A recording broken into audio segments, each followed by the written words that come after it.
ሰላም ስነ-ጥበባውያን ኤርትራ ኩላትኩም ብድሓን ክትህሉ ተስፋ እንዳገበርና ንጽባሕ ቀዳም እቲ ናይ ኣኼባና ሰዓታትን ዕለት ጽባሕ ኮይኑ ቀዳም ለካቲት 26 ኣብ ዞም ስለንእከብ ናይ ዞም ሓበሬታ ኣብ ዋትስኣፕ ተለጢፉሎ ወይ ድማ ደድሕር ዛ ቪድዮ እዚኣ ክስዕብ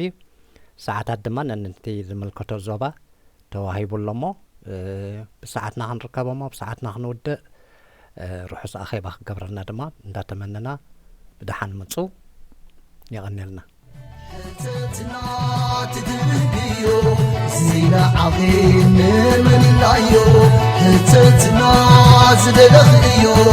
ዜና ዓኺም መንላዮ